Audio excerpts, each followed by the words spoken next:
اردن اور کینیڈا نے فیصلے پر عمل درآمد کرنے کا مطالبہ کیا ہے۔ اس پر عمل درآمد کروائے گا کون؟ اسے کہتے ہیں بلی کے گلے میں گھنٹی باندھے گا کون؟ تو دیکھتے ہیں کہ یہ صورتحال کس طرف جاتی ہے، لیکن جو حالات بنتے ہوئے دکھائی دے رہے ہیں اس میں ذرا ہم اپنے خطے کی تھوڑی سی بات کریں۔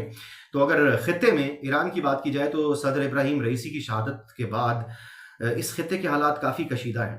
مسلمانوں کے لیے خطرے کی گھنٹی بج چکی ہے، نہ صرف تب بجی تھی جب غزہ پر حملہ ہوا تھا، بلکہ اس سے قبل جب 2 سال قبل جب بیت المقدس میں نمازیوں پر حملے کیے گئے تھے، گرنیڈ پھینکے گئے تھے، فائرنگ کی گئی، اسٹریٹ فائر کیے گئے تھے، اور اس کے بعد سے لے کر آج تک جو غزہ میں صورتحال ہوئی۔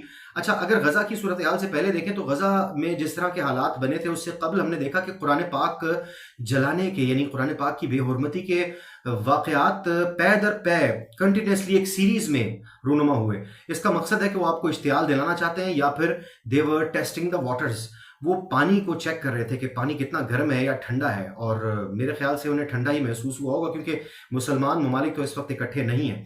اگر بات کی جائے پاکستان کی تو کیا ہی بات ہے تو اسلامی جمہوریہ پاکستان، لیکن یہاں پر جو نظام رائج ہے، جو نظام نافذ ہے، وہ اسلامی نہیں ہے، اسی لیے یہاں پر مسئلے مسائل ہیں۔ بہرحال اس پر بڑی تفصیل سے بات کر سکتے ہیں۔ بات کرتے ہیں محمد بن سلمان ایران جا رہے ہیں، وہ ایران کیا کرنے جا رہے ہیں؟ انہوں نے کہا تھا کہ اگر ایران ایٹمی طاقت بنے گا تو سعودی عرب بھی بنے گا۔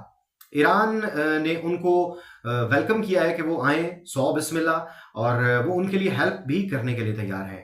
ایسا لگتا ہے کہ مسلمان ممالک کو اس بات کا اندازہ ہو گیا ہے کہ جس طرح سے غزہ یعنی فلسطین میں صورتحال پیدا ہو چکی ہے، اور جس طرح سے اسرائیل ہٹ دھرمی پر قائم ہے، کہیں ایسا نہ ہو کہ فلسطین کے بعد دیگر ممالک کا نمبر بھی آئے، کیونکہ ہم نے دیکھا کہ افغانستان ہو، عراق ہو، یا پھر شام ہو، یا پھر دیگر مسلم ممالک جس میں لیبیا بھی شامل ہے، اور افغانستان کی صورتحال تو ہمارے بالکل پڑوس میں، ہم نے دیکھا مسلمانوں کے ساتھ ایک خطرناک رویہ اختیار کیا جا رہا ہے۔ یہ جو قرآن پاک کو جلانے کے واقعات ہیں، آج پاکستان میں بھی ایک واقعہ پیش آیا ہے، اور ہم سمجھتے ہیں کہ اس حوالے سے زیادہ بات نہ کی جائے، بس اتنا بتایا جائے کہ یہ دشمن کی چال ہے، اور دشمن آپ کو اشتعال دلانا چاہتا ہے۔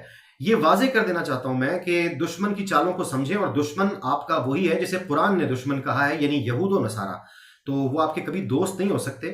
اور اس وقت کی صورتحال اگر ہم دیکھیں تو ہمیں باقاعدہ نظر آتا ہے کہ وہ ہم سے دوستی نبھانے نہیں جا رہے ہیں، وہ مسلمانوں کا قتل عام کرنے کے ارادے سے ہیں، وہ دنیا میں تیسری جنگ عظیم چھیڑنے کے ارادے سے ہیں، اور یہ ان کی کتابوں میں لکھا ہے، یا پھر ان کی تعلیمات ہیں، یا پھر ان کا پلان ہے۔ یہ جو شیطانی طاقتیں ہیں یا طاغوتی طاقتیں ہیں، یہ پوری دنیا میں تھرڈ ورلڈ وار کو چھیڑنا چاہتی ہیں، اور اس کے لیے یوکرین کو پلیٹ فارم بنایا جائے، فلسطین کو پلیٹ فارم بنایا جائے، یا پھر جو ایشیا کا خطہ ہے اس میں کسی بھی مقام کو، اس میں افغانستان بھی ہو سکتا ہے جہاں پر وہ کوشش کر چکے ہیں، اس میں ایران بھی ہو سکتا ہے جہاں پر انہوں نے ریسنٹ کوشش کی ہے، اس میں پاکستان بھی ہو سکتا ہے، اس میں دیگر ممالک بھی ہو سکتے ہیں۔ تو محمد بن سلمان ایران جا رہے ہیں جناب، اور کیا ایران عرب ممالک کو یعنی سعودی عرب کو نیوکلیئر ٹیکنالوجی دینے جا رہا ہے؟ تو آفیشلی تو وہ دے نہیں سکتا، کیونکہ ڈیفینیٹلی اس پر پابندیاں ہیں، وہ اس طرح کا اقدام نہیں کر سکتا، لیکن ان آفیشلی دے سکتا ہے۔ جس طرح سے ہم نے دیکھا کہ کوریا کے بارے میں کہا جاتا ہے کہ کوریا کو بھی ٹیکنالوجی کسی نے دی، اور پاکستان کے بارے میں بھی یہی کہا جاتا ہے کہ پاکستان کے پاس بھی ٹیکنالوجی کہیں سے آئی۔ تو جب ایسے حالات ہوتے ہیں تو بائی ہک اور کروک آپ کو جنگ لڑنی پڑتی ہے، کیونکہ اگر اگلے کے ہاتھ میں بندوق ہے تو آپ تلوار سے اس کا مقابلہ نہیں کر سکتے۔ اس وقت جو حالات طاغوتی طاقتیں، صہیونی طاقتیں پوری دنیا میں پیدا کر رہی ہیں، آپ کو یعنی مسلمانوں کو اس وقت جاگنے کی ضرورت ہے۔ اگر آج بھی نہ جاگے تو شاید بہت دیر ہو جائے، اور وہ جو نبی پاک صلی اللہ علیہ وآلہ وسلم کی حدیث شریف ہے کہ 100 میں سے 99 قتل ہو جائیں گے، اگر ایک انسان کے 100 بیٹے ہوں گے تو 100 میں سے 99 قتل ہو جائیں گے، ایک ایسی جنگ آئے گی، تو وہ جنگ سر پر کھڑی ہے۔ ابھی بھی اگر ہم تیاری نہیں کریں گے تو آپ کی مرضی ہے۔ اور دوسری جناب، ترکیہ کے صدر اردگان نے کہا ہے کہ ان کے ملک کی فوج پھر ان کی حکومت کو گرانے کی تیاری کر رہی ہے، یعنی کہ اگلا نمبر ترکیہ کا ہے، یہ قسطنطنیہ ہے، اور جب قسطنطنیہ ہاتھ سے نکل جائے گا تو حالات بہت بدل چکے ہوں گے۔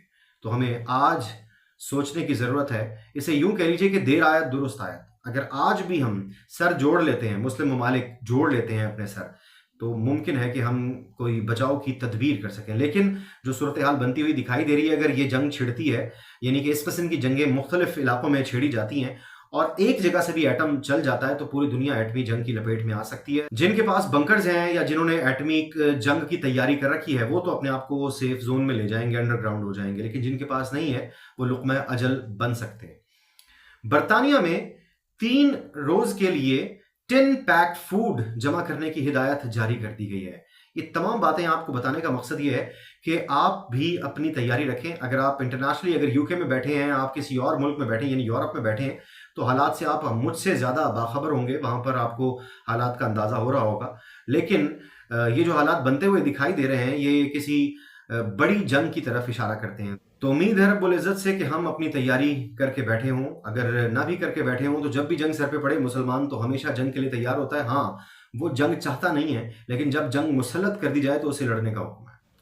آج کے ویلاگ کا اختتام علامہ محمد اقبال کے ایک شعر پر کروں گا کہ کھول آنکھ زمین دیکھ، فلک دیکھ، فضا دیکھ، مشرق سے ابھرتے ہوئے سورج کو ذرا دیکھ. مشرق میں کیا آتا ہے اور مشرق میں کون کون ہے، اس پر بغور جائزہ لینے کی ضرورت ہے، کیونکہ اگر ابھی نہیں تو پھر کبھی نہیں. مرزا احتشام اللہ کو اجازت. اللہ نے نگہبان.